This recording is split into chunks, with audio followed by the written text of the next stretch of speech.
everybody, it's Nina. Thanks so much for joining me today. Today I have a card set to share with you that features a way on how you can use loose glitter with heat embossing to attach the glitter onto your die cuts. This is really easy, and I'm going to show you here first the glitter I'm going to be using. The glitter I'm using is from Wow, and it comes in a variety of different colors. I've got some of them here.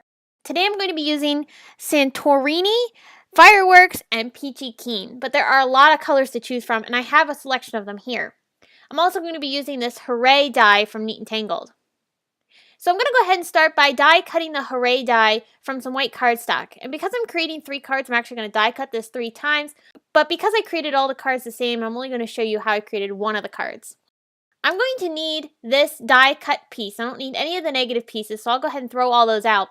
But I'm going to need this piece, and this is what's going to be our die cut that we're going to be covering with glitter.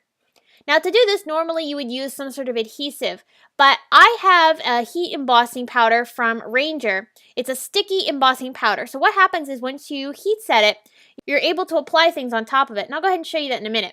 First, I want to go ahead and reinforce this die cut, make it a little bit stronger. So I'm going to go ahead and apply some embossing ink over top of it so I can use some clear embossing powder from Simon Says Stamp. And that's going to allow me to go ahead and heat set this and give it a little bit more of a sturdier feel. By adding the extra layers of embossing powder, it makes this die cut a little bit more dimensional, and it's not quite so delicate.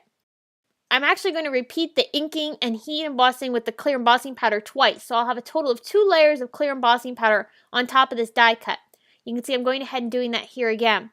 And once I've gone ahead and done that, that's going to give me a really nice and sturdy die cut piece that I can now go ahead and start working on adding the other embossing powder, the Ranger Sticky Embossing Powder, onto. So I need to go ahead and create another layer of sticky ink. This is the Simon Says Stamp Clear Embossing Ink. I'm going ahead and covering this entire piece, and I'll bring in that sticky embossing powder from Ranger. I'm going to make sure I cover this completely. Now the trick with this is that you want to get whatever you're going to be putting on top of this embossing powder, you want to get it on really quickly after you've gone ahead and heat set this. So I'm going to go ahead and heat set this powder, and it doesn't take too long because we've already got multiple layers of powder underneath it, and that ends up helping your embossing to kind of speed up a little bit because it melts right into the other embossing powders. So after I've gone ahead and heat set that, I'm quickly transferring that to another piece of paper and sprinkling that glitter all over the die cut. And that's going to sit there for about 30 seconds or so. Now I'll go ahead and go back to that die cut and kind of tap off any excess. I'll transfer it to another piece of paper so that way I can go ahead and just quickly dry this. By applying a bit of heat, I find that it helps hold the glitter in there really nicely into the melted embossing powder, and it doesn't come off. So I can go ahead and rub this and kind of try to pull the glitter off. And if you really scratch at it, you will get the glitter to come off. But if you're just gently rubbing over top of it, the glitter is going to stay perfectly. I've loved using this sticky embossing powder. Alright, so I'm going to turn these glitter die cuts into shaker cards. So I'm actually going to die cut a circle that's a little bit larger than the Hooray die. And then I'm going to go ahead and die cut that Hooray into the circle. This time, however, I'm not going to need that white piece, and I'm going to instead use the negative. So I'm going to go ahead and use that piece. Then I'll go ahead and die cut a piece of acetate, and I'm going to use the same circle die that I had already used to die cut that, so that way it's the perfect same size as our little frame that we're going to be using for our shaker. So here's a look at that acetate. You can use any type of packaging or clear plastic because we're not going to be heat embossing this, so we don't need it to be sturdy and heat resistant. Okay, so I'm going to go ahead and add some foam tape to the back side of my glitter die cut just because I wanted to have a little bit of dimension. You could use liquid glue if you'd like. I'm also going to add some adhesive to the back side of our little white frame, and I'm going to attach our acetate to the back of that. That's going to be our window into our shaker. So after I've gone ahead and attached that down, I'll go ahead and take my glitter die cut and lay that right over top and just line it up with the negative areas of our die cut circle. And by doing this, allows us to really kind of get this die cut placed in there perfectly, and we have a good guide for where we need to go with it. So I added some foam tape around the edges, and I sprinkled in some sequins. These were from Neat and Tangled. I also used sequins from Simon Says Stamp on the other cards. Then I'm taking a piece of cardstock to be the backer piece. I used a variety of different colors. On this one I used some brown because I thought it brought out the really nice warm colors that are in our die cut.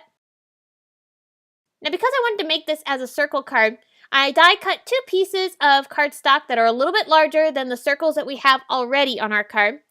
These I cut from some lavender cardstock from Simon. I'm going to score a fold line along the side of one of those die cuts.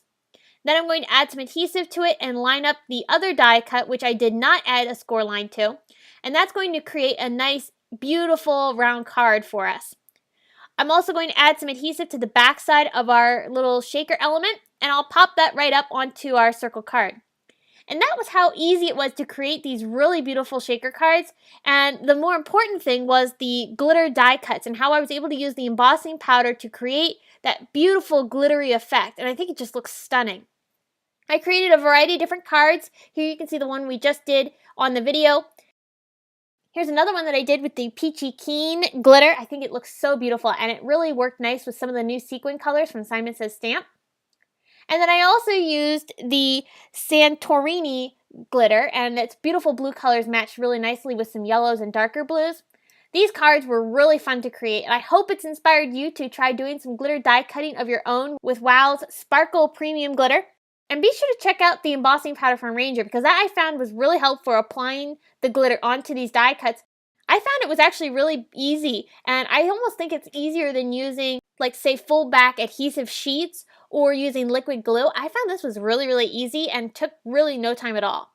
So I hope this video has been helpful. If you enjoyed, here are 2 more videos you might find interesting. Be sure to subscribe to our channel, and you can click on that link on the right-hand side to go over to the blog. Thanks so much for watching. I'll see you again soon. Bye!